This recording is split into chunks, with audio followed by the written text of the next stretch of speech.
আলম হাসান ভাই তো একটা দরবার লাগাই দিল। আলম হাসান ভাইয়ে ওনার উকিল মেয়ে ওই নাকি আমি জানি না, ওনার উকিল মেয়ের জামাইরে বুদ্ধি দিয়ে এরকম গর্ত গোড়াইছে। আজকে দেখেন আমার বাড়ি কিন্তু ব্রাহ্মণবাড়িয়া, মানে আমাদের এখানে এরকম অত বড় গর্ত করছে পুরা মাছ উঠানের মধ্যে, পুরা মাছ বাড়ির মধ্যে। এটার মধ্যে আগে চাষ হইতো বিভিন্ন ধরনের শাকসবজি, এখন এটার মধ্যে বলে মাছ চাষ করব। এখন জানি না এটার মধ্যে কী মাছ চাষ করবো আর কী মাছ হবে। এখন আলম ভাইয়ে মানে কি বুদ্ধি দিল আর কি বুদ্ধি মানুষ দেশের মধ্যে এই ভিডিওটাও তাৎক্ষণিকভাবে ভাইরাল হয়ে গেছে। হওয়ার কারণে এই যে 3-4 দিন হয়েছে মনে গাতাটা দিছে, যে তোলের থেকে ফানি উঠতেছে। আলম ভাইয়ের মানে মেয়ে যে গাতা করছে এই গাতার থেকে এই গাতাটা আমার মনে আরো অনেক গভীর হবে।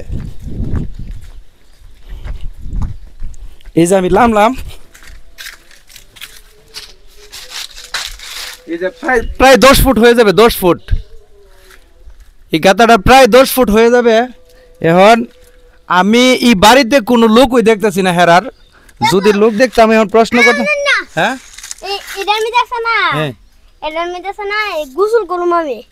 তুমি এই গোসল করবা? আরে আরেকটা উল্টা কথা কই, এখানে মাছ চাষ করব, মাছ। আরে এটা তো ঝর্ণা সিস্টেম করলে তো না, এনে গোসল দিব। এটা ঝর্ণা সিস্টেম হয়ে যাবো গা? হ্যাঁ। এরপরে গোসল দিবা? হ্যাঁ। আরে আমি উপরে যাই, উপরে উঠো। অনেক বিশাল বড় গর্ত কিন্তু। এখন এই গর্ত কি মাছ চাষ করার জন্যই করছে না কিসের জন্য করছে? এখন এখানে যদি মালিক থাকতো তাইলে বুঝতাম। এই যে আমি পাঁচটা দেখাই, দেখেন এদিক দিয়ে কিন্তু বিশাল জায়গা রয়ে গেছে। এখন এই যে ডাটা করে রাখছে, এই যে এগুলা কিন্তু ডাটা শাক, এই যে ডাটা শাক, ওই দিক দিয়ে মরিচ, আর ওইখানে ছোট্ট একটা গড় দেখা যাচ্ছে এই বাড়িটাতে। গড়টাতে কেউ আছে কিনা দেখি, যদি থাকে তাহলে তো কথা হবে, কেন গাতা হেরাই হেন দিল।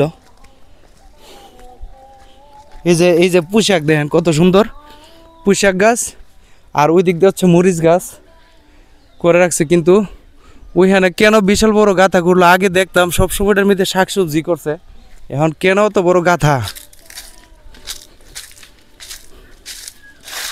এই যে ঘরও তো কেউ নাই, ঘর একবারে ফাঁকা, ঘরের ভিতরে কেউ নাই। এখন গাতাটা কিসের বিষয়টা আমি বুঝতে পারলাম না, কেন গাতা দিল।